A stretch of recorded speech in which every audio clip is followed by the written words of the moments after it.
आज हम डॉक्टर बाबा साहब अंबेडकर के विचारों की दुनिया में उतर रहे हैं और खास तौर पर महिलाओं के अधिकारों और उनके सशक्तिकरण पर उनका क्या सोचना था, इस पर बात करेंगे। जी। हमारे पास एक लेख या शायद उनके भाषण का कोई अंश है जिसका शीर्षक है डॉक्टर बाबा साहब अंबेडकर, महिलाओं के अधिकार और सशक्तिकरण पर। तो आज कोशिश करेंगे ये समझने की कि अंबेडकर जी क्यों मानते थे कि भाई महिलाओं की स्थिति, उनके अधिकार, ये किसी भी समाज की सच्ची तरक्की के लिए इतने जरूरी क्यों हैं। बिल्कुल, ये बहुत ही अहम सवाल है। और देखिए, शुरुआत ही एक बहुत मजबूत विचार से होती है।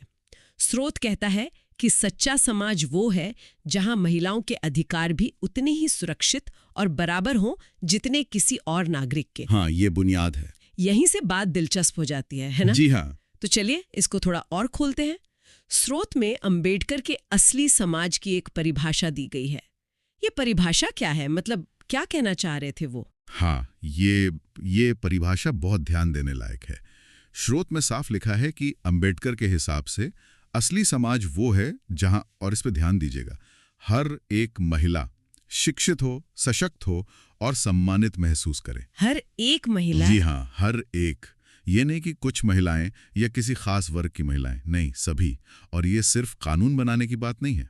अच्छा। मतलब असल जिंदगी में जमीन पर उन्हें शिक्षा मिले, उनमें वो सामर्थ्य आए और समाज में इज्जत मिले।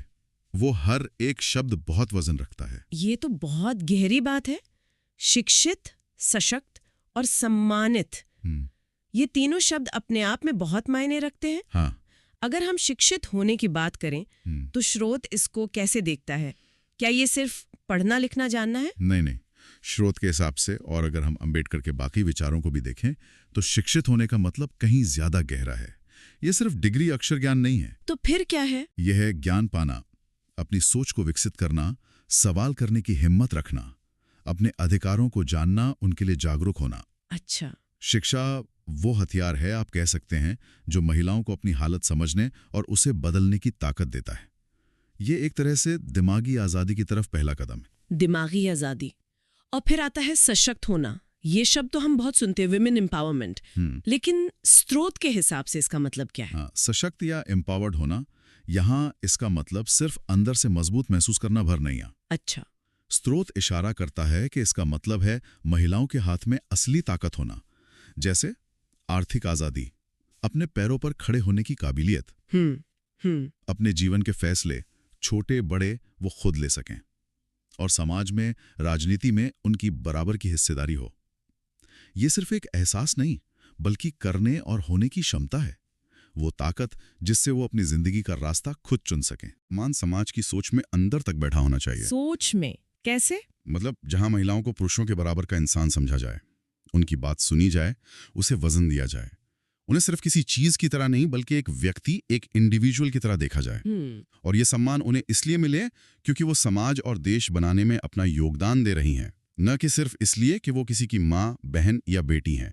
ये उनके अपने वजूद का, उनकी पहचान का सम्मान है। तो ये शिक्षित, सशक्त और सम्मानित, ये सिर्फ तीन अलग अलग चीजें नहीं हैं, बल्कि एक पूरी तस्वीर है, एक विजन है। बिल्कुल, एक पूरी दृष्टि। और ये समझना भी बड़ा दिलचस्प है कि अंबेडकर जी ने महिलाओं की स्थिति को पूरे समाज की तरक्की से कैसे जोड़ा था। जी, और यहीं उनके सामाजिक न्याय के बड़े फलक की झलक मिलती है। देखिए, स्रोत ये बताता है कि उनके लिए महिलाओं का पिछड़ापन सिर्फ महिलाओं का मसला नहीं था। अच्छा। ये पूरे समाज के पिछड़े होने की निशानी थी। उनका मानना था, और ये बहुत मशहूर भी है, कि आप किसी समाज ने कितनी तरक्की की है, इसका अंदाजा इस बात से लगा सकते हैं कि वहां महिलाओं की हालत कैसी है। हाँ, ये मैंने सुना है। उनका तर्क सीधा था, अगर समाज का आधा हिस्सा यानी महिलाएं पीछे रह जाएंगी, पढ़ी लिखी नहीं होंगी, कमजोर होंगी, बेइज्जत महसूस करेंगी, तो वो समाज कभी भी सही मायने में तरक्की कर ही नहीं सकता, सभ्य कहला ही नहीं सकता। ये तो एक बहुत ही पावरफुल पैमाना है कि समाज को उसकी सबसे कमजोर कड़ियों से आंका जाए, और पारंपरिक रूप से महिलाएं उनमें शामिल रही हैं। जी। क्या स्रोत ये भी बताता है कि उस जमाने में जब अंबेडकर ये बातें कह रहे थे, तो ये कितना मुश्किल रहा होगा, मतलब समाज का क्या रिएक्शन रहा होगा? स्रोत सीधे सीधे उस समय की प्रतिक्रियाओं के बारे में तो नहीं बताता, पर अगर हम अंबेडकर के पूरे जीवन और काम को देखें तो अंदाजा लगाना मुश्किल नहीं है। हाँ, वो तो है। सोचिए, वो समाज कैसा था। जाति व्यवस्था, पितृसत्ता, कितनी गहरी जड़ें थीं। वहां पर महिलाओं की बराबरी की बात करना, उनकी पढ़ाई की बात करना, उन्हें अपने फैसले खुद लेने का हक देने की बात करना, ये तो सीधी टक्कर थी उस समय की सोच से। बिल्कुल। उनके विचार सिर्फ सुधार वाले नहीं थे, वो तो पूरी तरह बदलाव लाने वाले, मतलब क्रांतिकारी थे। और शायद इसी क्रांतिकारी सोच से जुड़ा है वो संकल्प, वो प्रतिबद्धता जिसका जिक्र स्रोत में है। हाँ, वो वाक्य। आइए हम संकल्प लें कि हम महिलाओं के अधिकारों और सशक्तिकरण के मार्ग पर हमेशा खड़े रहेंगे। ये सुनने में तो एक नारे जैसा लगता है, क्या इसका कोई गहरा मतलब है?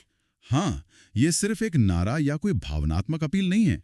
स्रोत इसे एक लगातार चलने वाली जिम्मेदारी की तरह पेश करता है। अच्छा, जिम्मेदारी? जी, ये संकल्प हमें याद दिलाता है कि महिलाओं के अधिकारों की लड़ाई, उनके सशक्तिकरण का सफर, ये कोई एक इवेंट नहीं था जो कभी अतीत में हुआ और खत्म हो गया।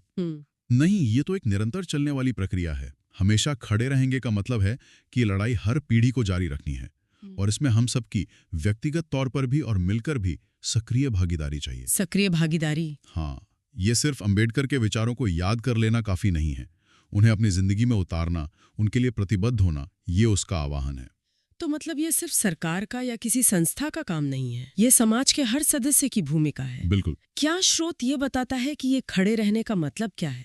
मतलब प्रैक्टिकली क्या करें? स्रोत कोई स्टेप बाय स्टेप गाइड तो नहीं देता, लेकिन वो संकल्प शब्द ही अपने आप में बहुत कुछ कहता है।